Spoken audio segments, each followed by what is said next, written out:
Hello everyone, एक बार फिर से आपका स्वागत है और पॉलिटिकल साइंस की अपनी तीसरी क्लास है।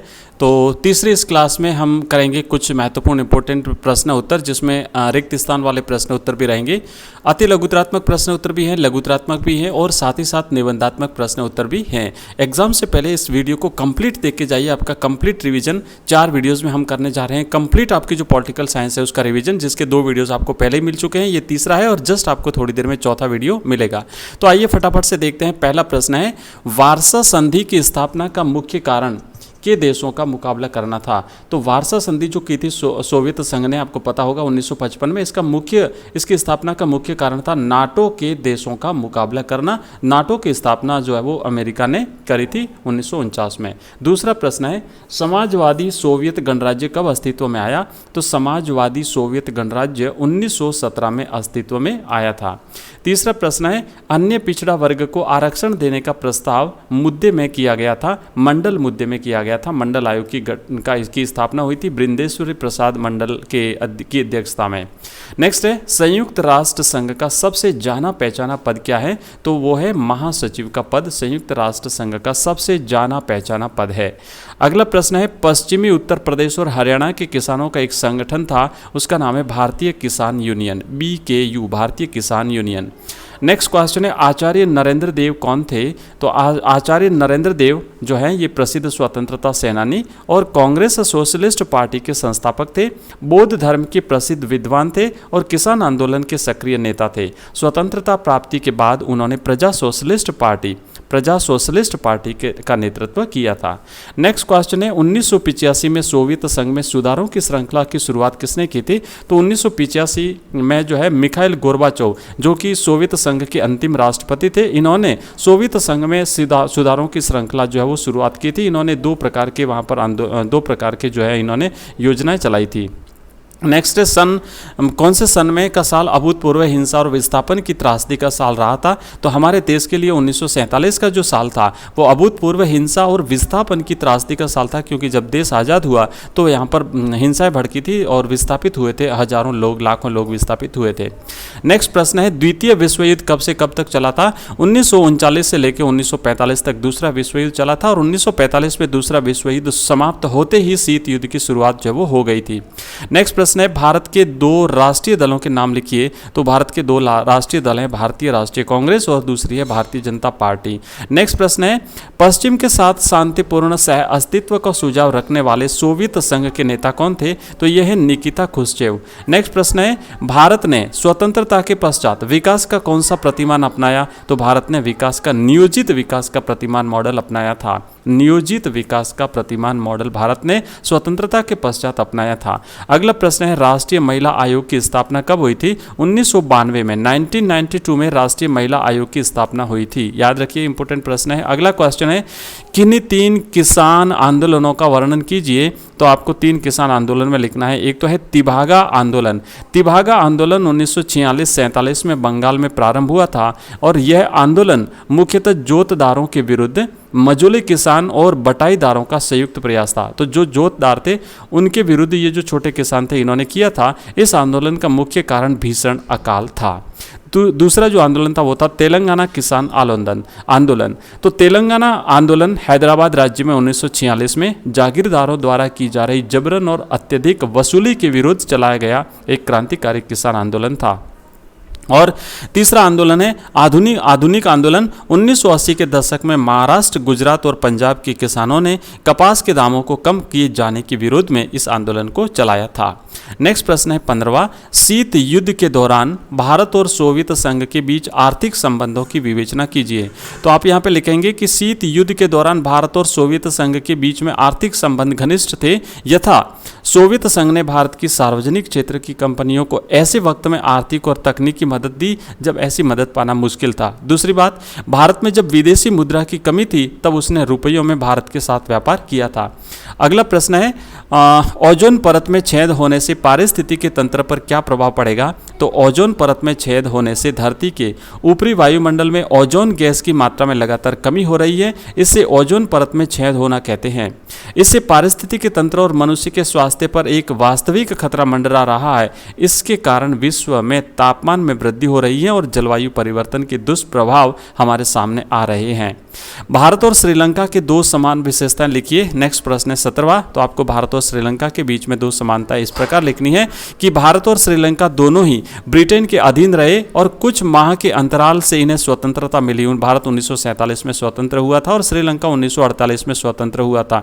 ये प्रश्न कई बार पूछा गया है, श्रीलंका कब स्वतंत्र हुआ था, श्रीलंका को आज़ादी कब मिली थी? तो याद रखिएगा 1948 में श्रीलंका को आज़ादी मिली थी।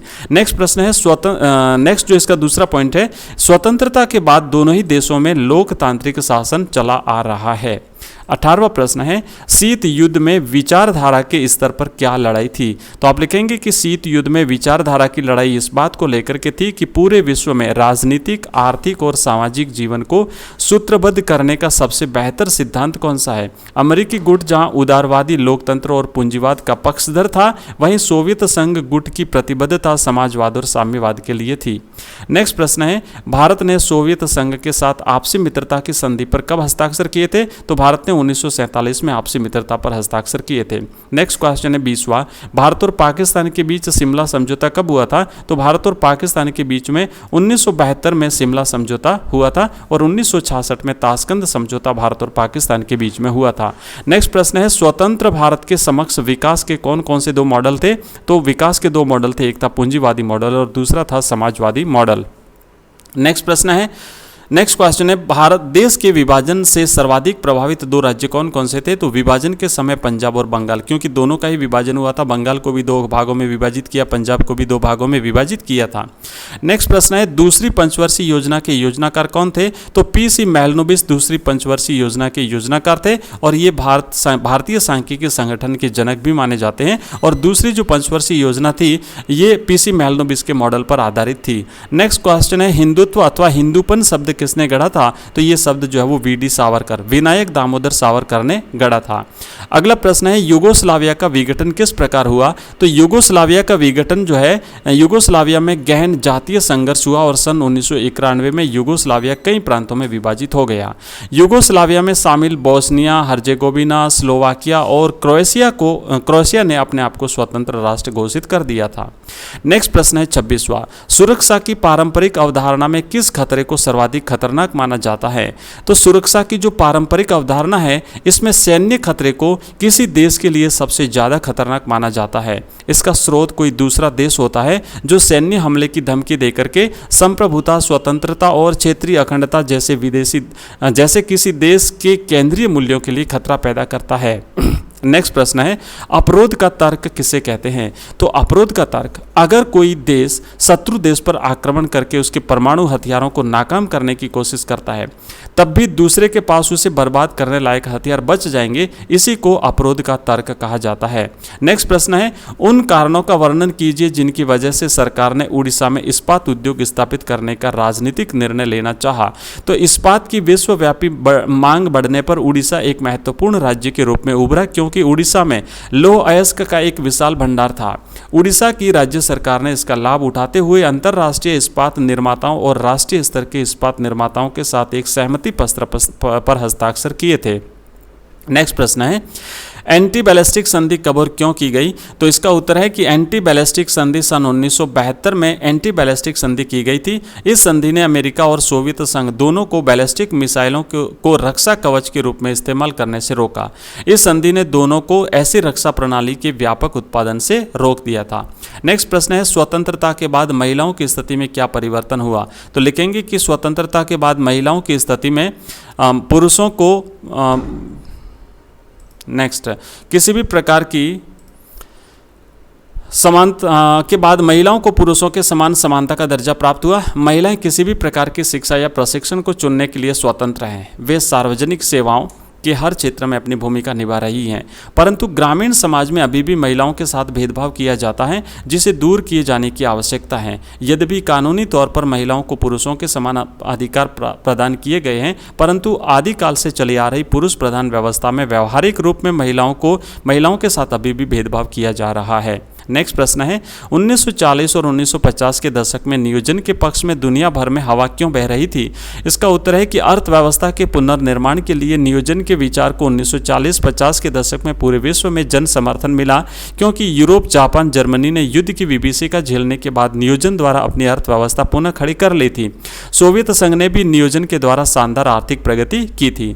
नेक्स्ट क्वेश्चन है दल बदल से आप क्या समझते हैं? इसका उत्तर है कि दल बदल का अर्थ एक दल से निकलकर दूसरे दल में सम्मिलित होना है। जैसे किसी विधायक का किसी एक दल के टिकट पर निर्वाचित होने के पश्चात, मतलब जीतने के बाद में वो अपने दल को छोड़ करके किसी अन्य दल में शामिल हो जाना, या किसी दल को छोड़ने के बाद विधायक का निर्दलीय रहना, या फिर मौलिक सिद्धांतों पर विधायक का अपनी पार्टी की नीति के विरुद्ध होना दल बदल कहलाता है।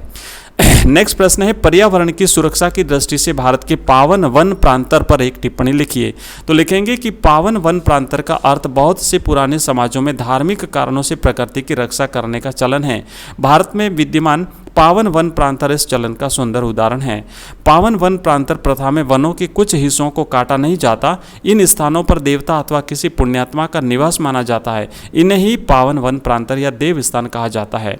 पावन वन प्रांतर देशव्यापी फैलाव। भारत में पावन वन प्रांतर का देशव्यापी फैलाव पाया जाता है। देश भर की भाषाओं में इनके लिए अलग अलग शब्द हैं। इन्हें राजस्थान में वानी, केकड़ी और ओरान, झारखंड में जहेरा थान और सरना, मेघालय में लिंगदोह, केरल में काव, उत्तराखंड में थान या देवभूमि और महाराष्ट्र में देव रहतिस आदि नामों से इसे जाना जाता है। नेक्स्ट प्रश्न है दक्षिण एशिया के देशों की राजनीतिक प्रणाली किस प्रकार की है? तो दक्षिण एशिया के देशों की राजनीतिक प्रणाली जो है वो एक जैसी नहीं है, अलग अलग है। इस क्षेत्र में दो देशों भारत और श्रीलंका में ब्रिटेन से आज़ाद होने के बाद से लोकतंत्र व्यवस्था सफलतापूर्वक कायम है। पाकिस्तान और बांग्लादेश में लोकतंत्र और सैनिक दोनों तरह की शासन व्यवस्थाएं बदलती रही है। वर्तमान में दोनों देशों में लोकतांत्रिक शासन व्यवस्था कायम है। नेक्स्ट प्रश्न है नेपाल 2008 में लोकतांत्रिक गणराज्य बना। भूटान 2008 में संवैधानिक राजतंत्र बना। राजा के नेतृत्व में यह बहुदलीय लोकतंत्र के रूप में उभरा। मालदीव में 1968 तक राजतंत्र सल्तनत शासन रहा। 1968 में ही यह एक गणतंत्र बना था। नेक्स्ट प्रश्न है 35वां क्षेत्रीय सहयोग के साधन के रूप में सार्क की प्रमुख उपलब्धियों का वर्णन कीजिए। तो दक्षिण एशिया क्षेत्र में सहयोग के साधन के रूप में सार्क की प्रमुख उपलब्धियां निम्नलिखित हैं। इस क्षेत्र में सातों देश एक दूसरे के काफ़ी नज़दीक आए हैं तथा उनसे इसमें दिखाई देने वाला तनाव कम हुआ है। दक्षेस यानी सार्क के कारण इस क्षेत्र के देशों के छोटे मोटे मतभेद अपने आप आसानी से सुलझ रहे हैं और इन देशों में अपनापन विकसित हुआ है। नेक्स्ट है सार्क के माध्यम से इस क्षेत्र में विदेशी शक्तियों का प्रभाव कम हुआ है और ये देश अपने को अधिक स्वतंत्र महसूस करने लगे हैं। नेक्स्ट है सार्क ने एक संरक्षित अन्न भंडार की स्थापना की है जो इस क्षेत्र के देशों की आत्मनिर्भरता की भावना के प्रबल होने का सूचक है।